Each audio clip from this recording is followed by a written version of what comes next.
माँ तो माँ होती है। एक माँ की रुला देने वाली कहानी। हेलो माँ, मैं राजू बोल रहा हूँ। कैसी हो माँ? मैं ठीक हूँ बेटे।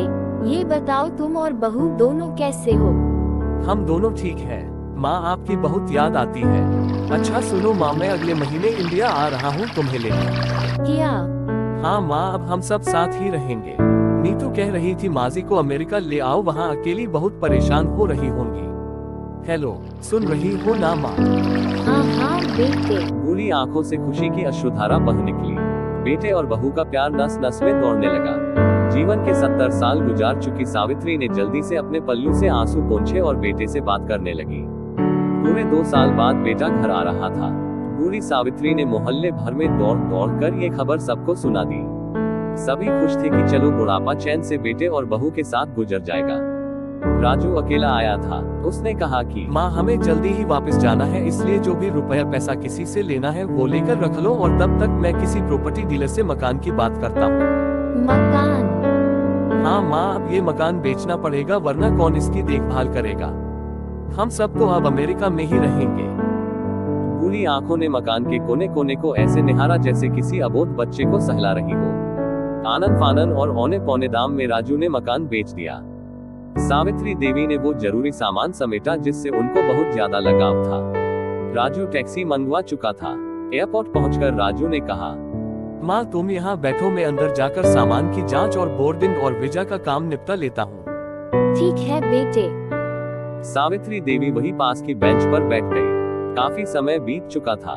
बाहर बैठी सावित्री देवी बार बार उस दरवाजे की तरफ देख रही थी जिसमें राजू गया था, लेकिन अभी तक बाहर नहीं आया। शायद अंदर बहुत भीड़ होगी सोचकर बूढ़ी आंखें फिर से टकटकी लगाए देखने लगती। अंधेरा हो चुका था। एयरपोर्ट के बाहर गहमागहमी कम हो चुकी थी। माँ जी, किससे मिलना है? एक कर्मचारी ने वृद्धा से पूछा। मेरा बेटा अंदर गया था टिकट लेने, वो मुझे अमेरिका लेकर जा रहा है। सावित्री देवी ने घबराकर कहा, लेकिन अंदर तो कोई पैसेंजर नहीं है। अमेरिका जाने वाली फ्लाइट तो दोपहर में ही चली गई। क्या नाम था आपके बेटे का? राजू। सावित्री के चेहरे पे चिंता की लकीरें उभर आई। कर्मचारी अंदर गया और कुछ देर बाद बाहर आकर बोला, माँ जी, आपका बेटा राजू तो अमेरिका जाने वाली फ्लाइट से कब का जा चुका। क्या? वृद्धा की आंखों से आंसुओं का सैलाब फूट पड़ा। बूढ़ी माँ का रोम रोम कांप उठा। किसी तरह वापस घर पहुंची जो अब बिक चुका था। रात में घर के बाहर चबूतरे पर ही सो गई। सुबह हुई तो दयालु मकान मालिक ने एक कमरा रहने को दे दिया। पति की पेंशन से घर का किराया और खाने का काम चलने लगा। समय गुजरने लगा। एक दिन मकान मालिक ने वृद्धा से पूछा, माँ जी, क्यों नहीं आप अपने किसी रिश्तेदार के यहाँ चली जाए? अब आपकी उम्र भी बहुत हो गई, अकेली कब तक रह पाएंगी? हाँ, चली तो जाऊं, लेकिन कल को मेरा बेटा आया तो यहाँ फिर कौन उसका ख्याल रखेगा?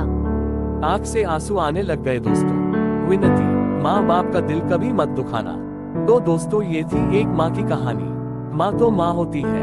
दोस्तों, आज की कहानी आपको कैसी लगी हमें कमेंट करके जरूर बताना, और कहानी पसंद आए तो शेयर जरूर करना और हमारे चैनल को सब्सक्राइब करना ना भूलें। Thank you for watching.